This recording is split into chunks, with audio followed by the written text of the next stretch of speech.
I'm Joseph. This is Skopje, North Macedonia. And in this video, I'm gonna give you the full Monty on hareem life. Running a hareem. I'm here with my selfie stick, so you'll have to excuse the abysmal camera angles. But I'm gonna give you the full Monty, the full rundown on hareem life. Hareem life, having at minimum 2, probably 3 to 5 girlfriends. It gets complicated after 3, really. 3 is quite easy, but more than that, it does get complicated. So I'm going to give you the rundown on this, and I'm going to give you the good, the bad, and the ugly. Because I know there's like people, like influencers and stuff, talking about how you want to have all these different wives, you want to have 50 different girlfriends. I'm just going to go through the whole business of how it actually works, what you actually do, and how you actually make it happen. So for anyone who is new to the channel, I am Joseph. I am your friendly neighborhood wingman. I'm the greatest wingman on earth. I'm the greatest life wingman, but also real hardcore club and now daytime approach wingman as well. And so I'm making content at the moment on relationships and attraction because it's a massively important point in men's lives and we need to get it sorted. So this video, as I walk by the river here in Skopje, it's a smelly day today. It's going to teach you all about the hareem life. First of all, let me begin with my own story. What happened? Why was I so hell-bent on getting a hareem? Yeah, because I actually was at one point. So let me tell you my story on this one. So I would say I grew up as a kind of normal teenager, sporty, quite smart, quite studious, normal teenager, had a girlfriend, kind of mainstream stuff, right, when I was a teenager. Nothing too crazy, things weren't perfect, but there was there was a lot of good things as well. So this, I don't think this is a total zero to hero story at this point. However, it will become that, as you'll see if you keep listening. So my early experiences were okay. Could have been better, but were okay. I had something to go on. As I go through my early 20s, as I go through my late teens and early 20s, I index everything on achievement. And I mean everything. Absolutely everything. And all I cared about was success and achievement, to the total exclusion of my personal life. And so I eventually kind of I went down this Scrooge route where I broke up with my girlfriend, and I wasn't even doing it to Mac. I was basically just, I just wanted to achieve the maximum, and I saw everything else as a distraction. And age 25, I got a rather painful wake-up call, an extraordinary wake-up call actually, age 25. So age 25, I started to get health problems. Really bad health problems. I had an issue in my liver. I had a much bigger issue in my stomach. And after a lot of investigation, I needed to have an operation, major surgery, 3-hour surgery.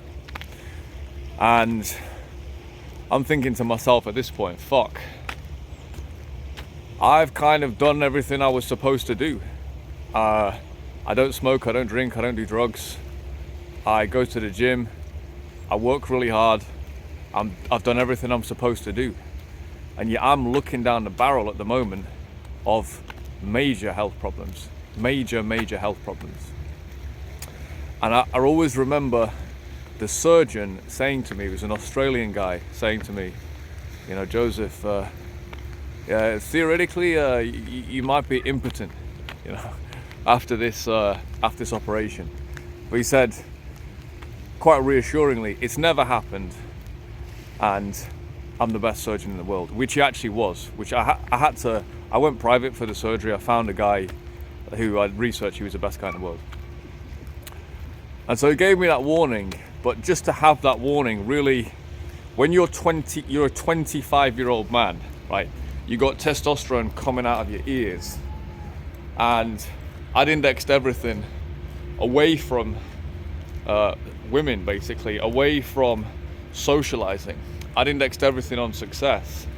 When you get that type of slap in the face at 25, it makes you fucking think, dude. It makes you think. And actually, I had even more time to think because of the issue with the liver. I was so sick that I wasn't even healthy enough to have the operation. I couldn't even walk, bruv, for like a calendar year. Yeah, I couldn't walk more than about 20 meters. Yeah, I was a fucking skeleton. So, yeah, it's a crazy fucking thing to think about. But eventually I have the operation and the recovery process starts. It's about another calendar year to recover from this whole thing, this whole operation. And I just distinctly remember saying to myself, I really don't give a fuck about my profession anymore. I give a fuck about my life. Yeah. So what do I want to do when I get back out? First of all, I want to fuck. I want to fuck a lot more. And I want to fuck a lot of girls. Then if that's crude, that's puerile, I don't care. It was what I wanted to do. Yeah. Beyond that, I also thought there's other hobbies I want to do. I want to get back into training, but I also want to do dance. I'd always wanted to do salsa, kizomba, these really exotic, sexy dances. I thought, yeah, I want to do that. And I want to learn Portuguese. Those are my life missions. The profession, that will I will still do that because you have to do it. But I was just really like, I care about these things. Yeah, women, salsa, and Portuguese. So that's what I indexed on. So after that operation, I eventually get better. But even as I'm getting better, I was still in no fit state to be out, right? But I was getting myself out anyway. Pain medications a lot. I've been on nights out where my friends would almost literally prop me up on a seat, yeah, and I would just sit there, and I would still mac from there. Point to the girl, get her to come over to me because I couldn't go anywhere. Yeah, trying these little strategies. Yeah, this is why I'm confident in teaching. Because I've done it from the worst imaginable scenario, right? Which is you can't even stand up. Yeah, you're in a bar, you can't even stand up. How's your game now? I found a way to do it. Yeah, and by the way, that's what you do. You wave to them, and you get them to come over, and a lot of times they will.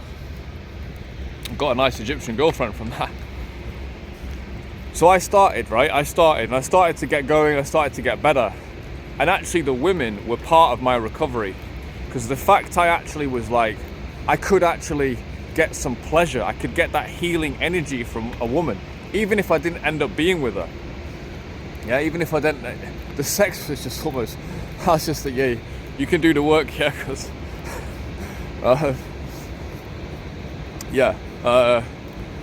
but just to actually have a woman around and women around during that process when I was getting better, it made a big difference to me.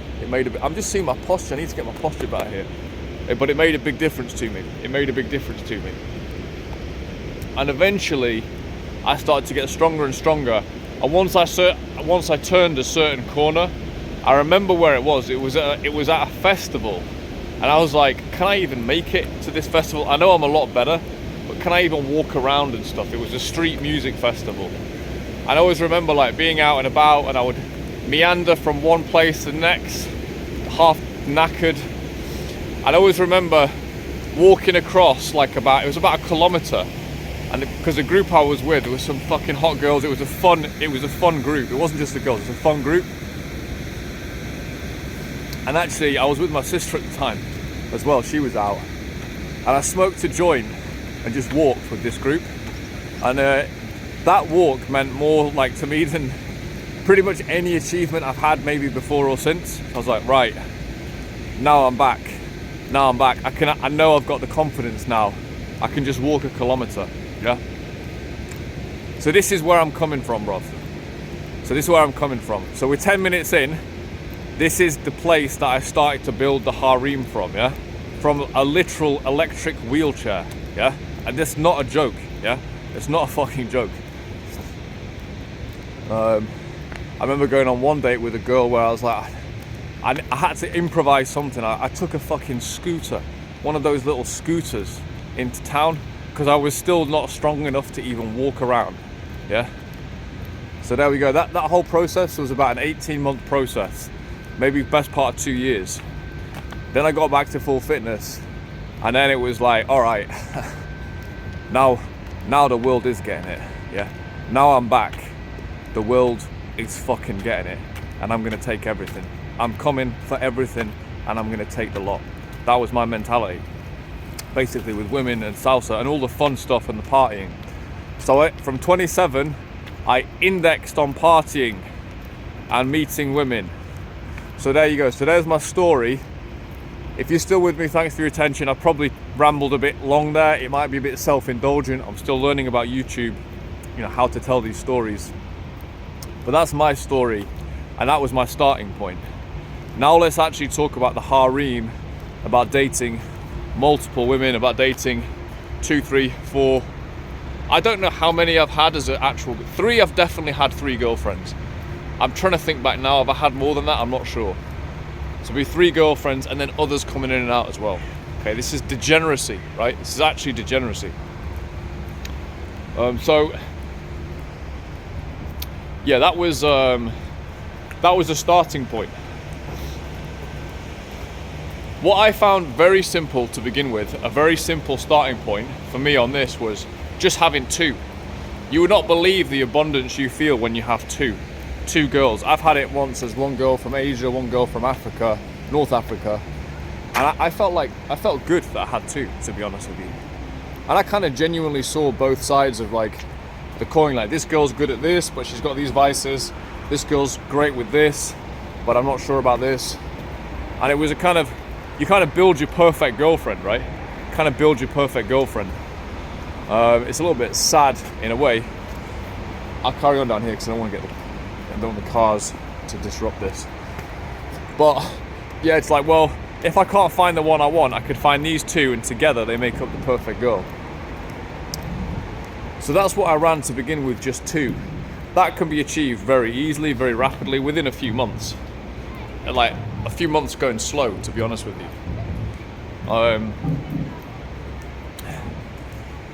From there, I started to realize, this causes problems.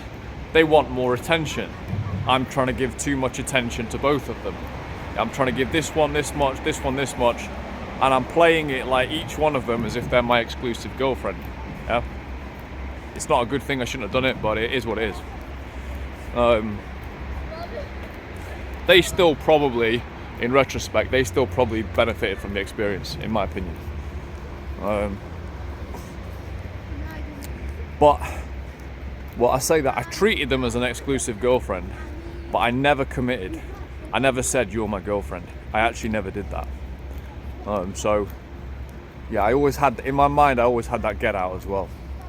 So that was the beginning, just 2.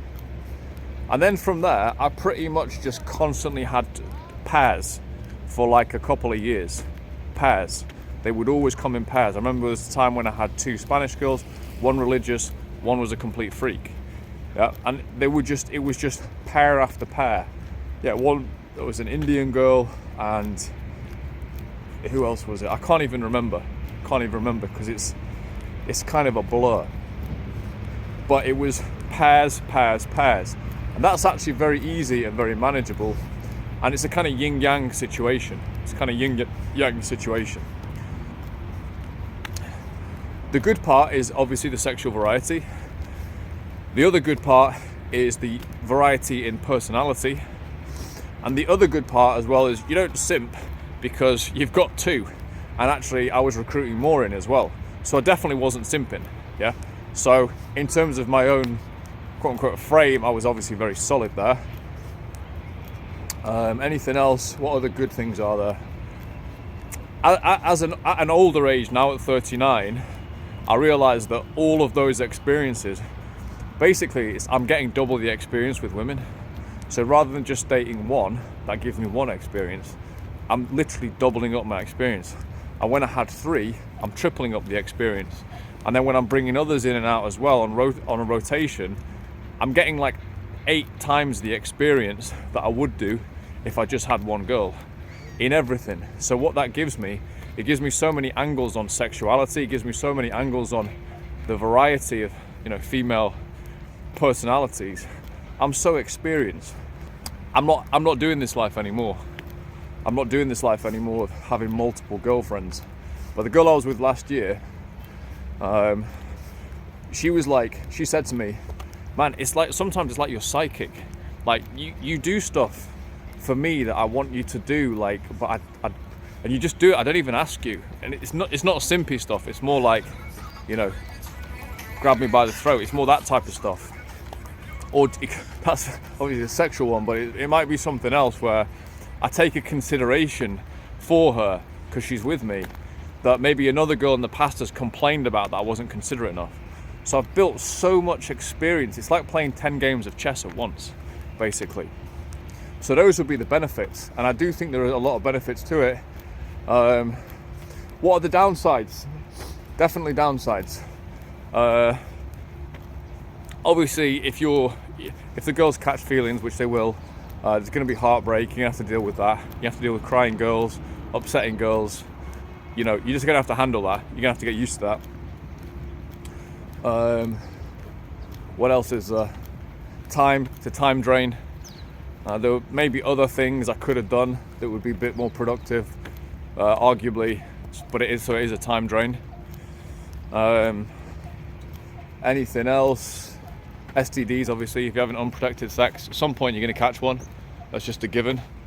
I got a particularly virulent strain of West African chlamydia, which was, and then you got to ring up the other girls. And this is when I was on holiday with a girl from Angola, and then you got to ring up the other girls and say, oh, by the way, look, I've got this STD, And depending on how many you're running at that point, you might have quite a few phone calls to make, and they've opened a file on you, in the NHS and all this type of shit. It's not great. It's not great. That's not a great feeling. Some of the girls, depends on their personality. Some are quite understanding. I remember one, she was Pakistani. She tore a fucking strip off me. This girl. She was a rebellious Pakistani. Yeah, she wasn't any of the, she wasn't in the community at all. She actually completely had nothing to do with it. But yeah, she tore a strip off me, this woman.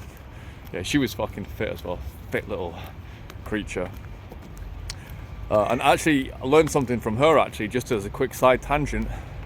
I remember seeing her, and I remember like meeting up with her and stuff for the first times, meeting her in a club, and then I would see her around.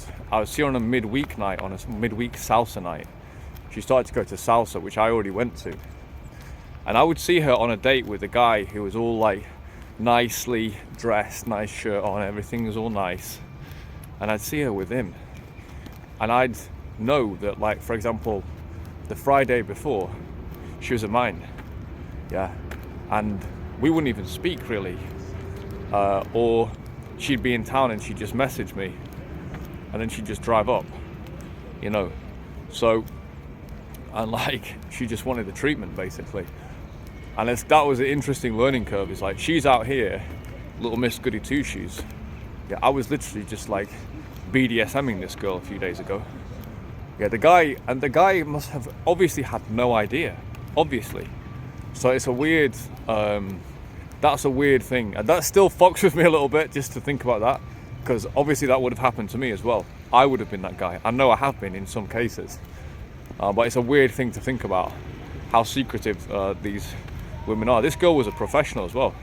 She had a high, good quality profession, a lot of responsibility. She was about 30. She was a good girl, but it was just an interesting experience. So you see all of this stuff, and this is also why I can help people. It's because I've got a fucking Rolodex in my mind of everything. So we move on from the pairs, and then we start to move on to the threes. The three is really where it all did fall apart. The three is where things really started to get crazy. Do I have any like big escapades that might excite you before I get on to that? I don't know. Taking a girl out into the snow and banging her against a tree in the snow. That was a good one. Getting with an Italian girl, an Italian artist, in front of her easel in that's like a painting thing in her apartment. Just absolutely rattling her as well. She was trying to friend zone me or something. I don't know what she was doing. Oh no, this was another one where she had a boyfriend and I don't know what the fuck was going on. But ended up going back to hers. I remember just looking at this girl, I was like, I know this is going to be a fucking intense marathon. I'm going to eat this Subway sandwich first, and then we're going to get going, because I felt like I needed some energy. So yeah, that was an interesting one. But yeah, then I saw her a few days later. She's got a boyfriend apparently. Fucking weird. But yeah, it's all blood and guts. It's all blood and guts. And if you think, I'm just giving you some glorious moments there. If you think that I didn't get got by all these different situations, that's fucking bullshit. Of course I did. Of course I did. You know, don't go around fire expecting not to sweat. That's a line from Lil Wayne. It's true. Yeah. Don't get in the shower and expect not to get wet. You're going to get hit as well. You're going to get weird things happening to you as well. Yeah. You're going to catch STDs. Interesting. Your girl's going to disappear off. The one you like is going to disappear off. The one who's even fitter than anyone, she's going to get pissed off with you. Then she's going to leave you. Then the girl who's a lecturer, she's got a high concept of self. She thinks she's really valuable, which, fair enough. She sees what's going on. She immediately bounces, even though you really had a great connection with her. So all this shit can go on, right? All this shit can go on. It's not all glory. But when I started to move up to the threes, that's really when it started to become like juggling. I felt like I was juggling. And what can I say about that? They were all from 3 different countries. And that was like a proper hareem at that point, in my mind anyway. It was like 3 full-on girlfriends. And I was even trying to think of ways, could I actually bring this all together to live in together? Those girls, bless them, they had too strong self-concept. They would have just battered each other. There was no way they would have physically fought each other. So there was no way that could have ever happened. So yeah, so when you're running like multiple like that, what I found is there is a hierarchy. There is a hierarchy. You'll have basically your number 1 position.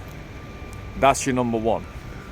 That's your bottom bitch, basically. To use God, that's a crude term, isn't it? But to use the language of Iceberg Slim, you base your stack on that.